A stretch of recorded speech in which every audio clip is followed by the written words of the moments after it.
ಓಂ ಗುರುಭ್ಯೋ ನಮಃ. ನಮಸ್ಕಾರ ವೀಕ್ಷಕರೇ, ಆರ್ಕೆ ಟಿವಿಗೆ ಸ್ವಾಗತ. ಈ ದಿನದ 12 ದ್ವಾದಶ ರಾಶಿಗಳ ದಿನ ಭವಿಷ್ಯ ಹೇಗಿದೆ ಎಂದು ತಿಳಿಯೋಣ. 12/7/2025 ಶನಿವಾರ, ದ್ವಿತೀಯ, ಶ್ರವಣ ನಕ್ಷತ್ರ, ವಿಷಕುಂಭ ಯೋಗ, ತೈತುಲ ಕರಣ. ಮೊದಲನೆಯದಾಗಿ ಮೇಷರಾಶಿ.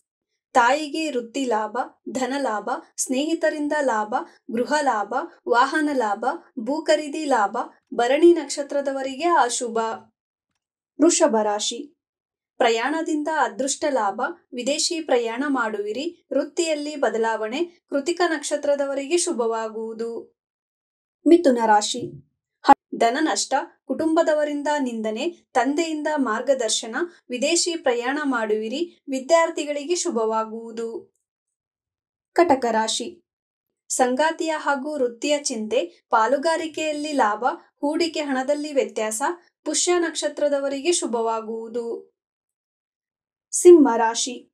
ವ್ಯಾಪಾರದಲ್ಲಿ ಧನ ನಷ್ಟ, ವೃತ್ತಿಯಲ್ಲಿ ಕಿರಿಕಿರಿ, ಸಂಗಾತಿಯಿಂದ ಸಹಾಯ, ಪಾಲುಗಾರಿಕೆ ಬೇಡ. ಪುಬ್ಬ ನಕ್ಷತ್ರದವರಿಗೆ ಅಶುಭ. ಕನ್ಯಾ ರಾಶಿ. ಧನ ಲಾಭ, ಮಕ್ಕಳಿಂದ ಆನಂದ, ವಿದ್ಯಾರ್ಥಿಗಳಿಗೆ ಶುಭ, ವ್ಯಾಪಾರದಲ್ಲಿ ದಿಢೀರನೆ ವ್ಯತ್ಯಾಸ. ಉತ್ತರ ನಕ್ಷತ್ರದವರಿಗೆ ಶುಭವಾಗುವುದು. ತುಲಾ ರಾಶಿ.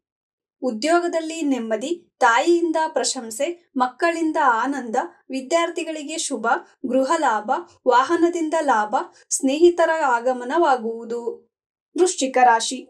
ತಂದೆಗೆ ಪ್ರಯಾಣ, ದೇವಾಲಯ ಭೇಟಿ ಮಾಡುವಿರಿ, ಮನೆಯಲ್ಲಿ ಬದಲಾವಣೆ, ವಾಹನದಿಂದ ಲಾಭ, ಗೃಹ ಲಾಭ. ಅನುರಾಧ ನಕ್ಷತ್ರದವರಿಗೆ ಶುಭವಾಗುವುದು. ಧನಸ್ಸು ರಾಶಿ. ಧನ ನಷ್ಟ, ಹೂಡಿಕೆ ಹಣದಲ್ಲಿ ನಷ್ಟ, ದಿಢೀರನೆ ಪ್ರಯಾಣ, ಒಡ ಹುಟ್ಟಿದವರಿಂದ ಎಚ್ಚರದಿಂದಿರಿ. ಪೂರ್ವಾಷಾಢ ನಕ್ಷತ್ರದವರಿಗೆ ಅಶುಭ. ಮಕರ ರಾಶಿ. ಸಂಗಾತಿಯ ಚಿಂತೆ, ಪಾಲುಗಾರಿಕೆಯಲ್ಲಿ ಲಾಭ, ವೃತ್ತಿಯಲ್ಲಿ ಲಾಭ, ಧನ ಲಾಭ, ಮನೆಯಲ್ಲಿ ಶುಭ ಕಾರ್ಯ ನಡೆಯುವುದು. ಉತ್ತರಾಷಾಢ ನಕ್ಷತ್ರದವರಿಗೆ ಶುಭವಾಗುವುದು. ಕುಂಭರಾಶಿ. ವ್ಯಾಪಾರದಲ್ಲಿ ನಷ್ಟ, ತಾಯಿಗೆ ಅನಾರೋಗ್ಯ, ಸ್ನೇಹಿತರಿಂದ ಎಚ್ಚರವಾಗಿರಿ, ಪಾಲುಗಾರಿಕೆ ಬೇಡ, ವಿದ್ಯಾರ್ಥಿಗಳಿಗೆ ಶುಭವಾಗುವುದು. ಮೀನರಾಶಿ. ವಿದ್ಯಾರ್ಥಿಗಳಿಗೆ ಶುಭ, ಮಕ್ಕಳಿಂದ ಲಾಭ, ಪಾದಗಳ ಬಗ್ಗೆ ಎಚ್ಚರವಾಗಿರಿ, ಉತ್ತರ ಭಾದ್ರ ನಕ್ಷತ್ರದವರಿಗೆ ಶುಭವಾಗುವುದು. ಇದೇ ತರ ದಿನ ಭವಿಷ್ಯಕ್ಕಾಗಿ ನೋಡ್ತಾ ಇರಿ ಆರ್ಕೆ ಟಿವಿ ಕನ್ನಡ. ಧನ್ಯವಾದ.